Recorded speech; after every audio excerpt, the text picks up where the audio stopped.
인스타그램 열심히 하긴 하는데 왜 팔로워가 안 늘지? 좋은 콘텐츠를 올린다고 해서 무조건 꾸준히 일일 1포스팅을 한다고 해서 인스타그램은 성장하지 않습니다. 그리고 성장하지 않는 계정에는 다 이유가 있더라고요. 오늘은 인스타그램을 제대로 하려면 꼭 알아야 하는 기본기 7가지에 대해서 알려드리려고 합니다.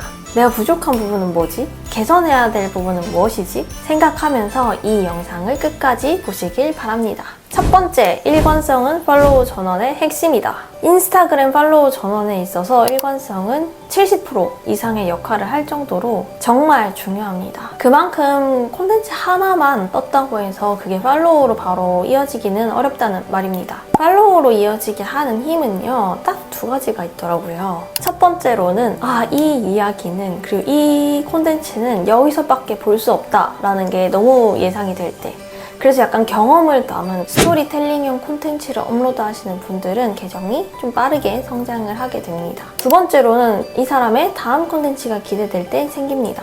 지금 이 콘텐츠 하나만 유용하다면 저장만 하고 끝나는 게 대부분이고요. 다음 콘텐츠가 기대가 되려면 이 사람이 다음에 올릴 콘텐츠가 무엇인지 보는 사람들이 알아야 돼요. 그리고 그걸 알기 위해서는 일관성이 중요한 거죠. 일관된 주제로 계속 콘텐츠를 업로드하는 계정은 사람들이 딱 보고 이 사람은 다음에도 이런 주제의 글을 올리겠구나 라고 생각을 하게 됩니다. 특히 이게 시리즈로 연재하는 글은 팔로워 전환이 정말 잘 되는데요. 왜냐? 시리즈 콘텐츠의 마지막 멘트가 뭔가요? 다음 화의 계속이죠. 이 말은 다음 화에 이거와 똑같은 이어지는 이야기가 나온다는 거를 예상하게 해줍니다. 그렇기 때문에 나 이거 이어서 다음 콘텐츠도 보고 싶다 하는 분들은 팔로우 버튼을 누르게 되는 거죠. 그리고 처음 온 사람들에게 이 다음 콘텐츠가 예상이 되게 하기 위해서는 일관된 디자인도 어느 정도는 중요합니다. 우리를 전혀 모르는 사람이 릴스 하나로 우리 계정에 들어왔다고 할게요. 그럼 그 사람이 우리 계정의 콘텐츠들을 정말 하나하나 뜯어보면서 이 사람은 이런 얘기들을 꾸준히 하는 사람이구나 하는 거를 분석하면서 볼까요? 전혀 그렇지 않습니다. 그냥 피드를 슥슥 훑으면서 여기 그냥 이런 거 올리는 곳이구나 라는 거를 대충 예상만 할 뿐입니다. 그럼 그 대충 예상을 하기 때문에 디자인, 즉 썸네일의 디자인이 어느 정도 통일이 돼 있으면 그냥 계속 이런 거 올리시는 분이네 라고 생각하기가 쉬워집니다. 그래서 저는 일관된 디자인을 어느 정도는 유지하는 것을 추천드립니다.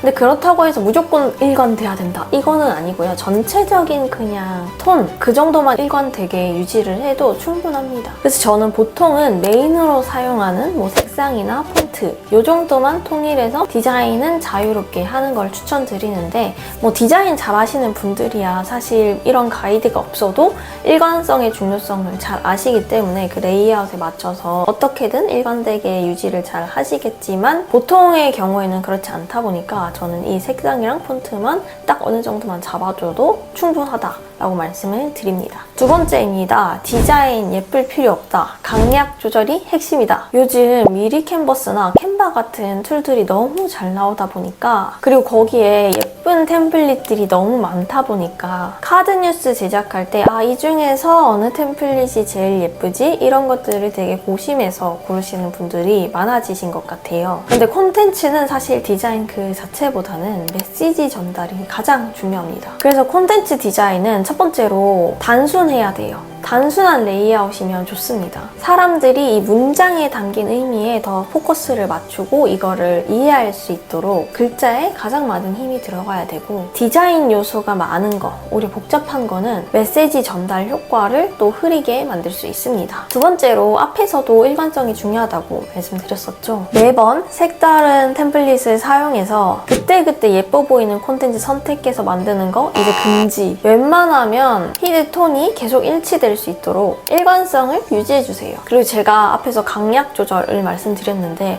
내 페이지마다 가장 중요한 부분에 형광펜 효과를 넣는다든지 등을 해서 그냥 쓱쓱 대충 글을 읽는 사람들에게 너 이 부분은 꼭 읽어야 돼 라는 가이드라인은 어느 정도 주는 것이 필요합니다. 특히 요즘 탐색 탭, 돋보기 탭에 들어가 보면 첫 장 콘텐츠 디자인을 완전 일러스트로만 한 경우는 인스타툰 말고는 거의 없다는 것을 보실 수 있는데요. 첫 장의 역할 역할은 뭐죠? 첫 장은 클릭을 부르게 만들어야 됩니다. 즉 후킹이 가장 중요한데 그 후킹의 측면에서 사진을 뒷배경으로 깔고 그 위에 글자를 얹은 형태가 훨씬 일러스트만 있는 것보다는 메시지를 바로 직관적으로 전달하기가 쉽고 그래서 후킹이 조금 더 잘 되거든요. 그래서 첫 장 말고 뒤에 장들은 뭔가 진짜 글자만, 디자인 요소 아예 없이 글만 있어도 충분하지만 첫 장만큼은 그 메시지, 카피 뒤에 좀 어울리는 카피와 연관이 된 사진을 넣는 것을 추천을 드리고 있습니다. 세 번째, 글이 길어도 가독성만 좋으면 된다. 인스타그램 글은 길면 안 되지 않아요? 맞습니다. 사람들이 긴 글은 안 읽으니까요. 하지만 그렇다고 해서 글을 다 짧게만 써야 된다는 거는 또 아닙니다. 사람들을 공감하게 만들고 또 저장할 가치를 주려면 내용이 되게 충분해야 되거든요. 아니 근데 내용이 충분히 많다는 거는 글을 많이 쓴다는 거잖아요. 맞습니다. 하지만 글 내용이 풍성한 것과 글이 긴 거는 다릅니다. 글이 많은 거 좋아요. 내용이 많은 것도 좋고요. 하지만 분명히 해야 되는 거는 글의 양이 문제가 아니라 가독성이 문제라는 겁니다. 가독성이 좋으면 글 내용이 많다고 하더라도 사람들은 읽고 반응을 합니다. 그렇다면 어떻게 가독성을 높일 수 있을까요? 캡션이라면 줄바꿈을 자주 해주세요. 카드뉴스라면 한 장에 들어갈 내용이 많다면 그냥 과감하게 2장, 3장으로 나눠서 발행을 해주세요. 불릿이나 숫자를 적극적으로 활용을 해서 글에 구분을 지어주세요. 그리고 한 문장의 길이는 짧게 유지해주시는 게 중요합니다. 한 문장은 길면은 읽기가 되게 어려워져요. 네 번째입니다. 네 번째는 구분 짓는 제목은 잘 될 수밖에 없다는 건데요. 후킹이 가장 어렵다고 하시는 분들이 많습니다. 사실 저도 그런데요. 그만큼 세상에는 콘텐츠들이 너무 많고 그 많은 콘텐츠 중에서 내 거를 선택받는 게 참 어렵기 때문이죠. 근데 후킹이 너무 어렵다면은 카피를 쓰실 때 구분 짓는 연습을 조금 해보시는 것도 방법이 될 수 있습니다. 구분 짓는 제목은 언제나 어디서나 잘 될 수밖에 없는 제목이에요. 그렇다면 구분 짓는 방법은요. 내가 만들고 있는 이 콘텐츠를 볼 사람이 누구일까? 이거를 먼저 구체적으로 생각을 해보시는 게 좋아요. 그리고 그 사람을 생각을 했다면 그 다음에는 누구는 모르는,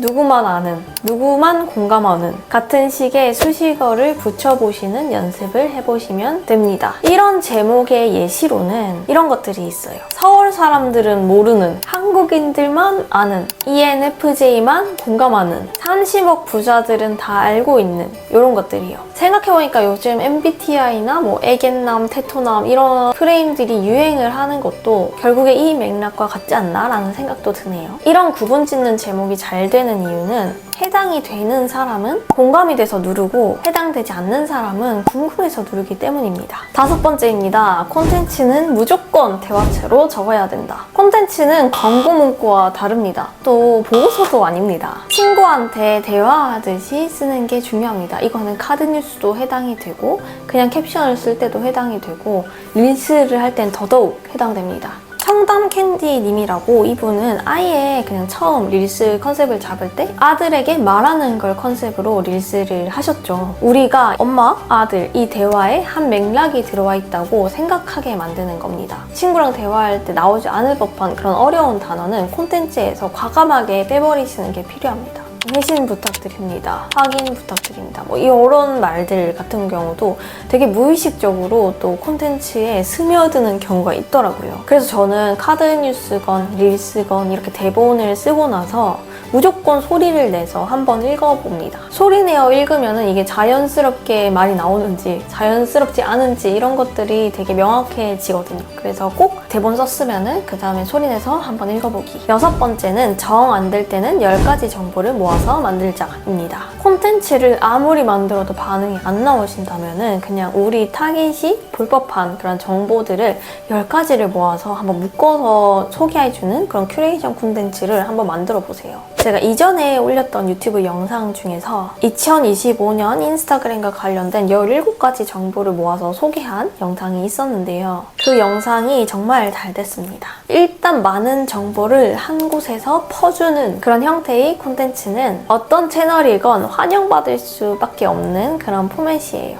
인스타그램에서는 저장이나 공유도 쉽게 받을 수 있죠. 이 콘텐츠만 하나만 보면, 이거 하나만 보면은 내가 고민하고 있는 거를 그냥 하나로 해결할 수 있을 것 같다는 그런 생각이 들기 때문입니다. 우리 타깃이 궁금해하는 건 뭘까? 어려워하는 건 뭘까? 이런 것들을 생각해 보셔도 좋고요. 이제 곧 새해가 다가오니까 뭐 2026년 대비해서 뭔가 우리의 주제와 맞는 전달할 수 있는 그런 정보가 있다면 전달을 해도 좋고요. 자영업자시라 하더라도 우리 고객들을 생각을 해보면 분명히 전달할 수 있는 정보들이 있을 거예요. 만약 어렵다면 이런 정보들은 챗GPT의 도움을 받아도 충분합니다. 마지막 7번째입니다. 7번째는 꾸준함이 생명이다. 콘텐츠를 올리다 보면 사실 현타가 오는 지점들이 있는데요. 하나가 잘 된다고 해서 뭔가 대단한 변화나 대단한 일이 일어나지 않기 때문입니다. 콘텐츠를 올리는 과정, 콘텐츠를 올린다는 거는 꾸준히 스며들게 만드는 과정이에요.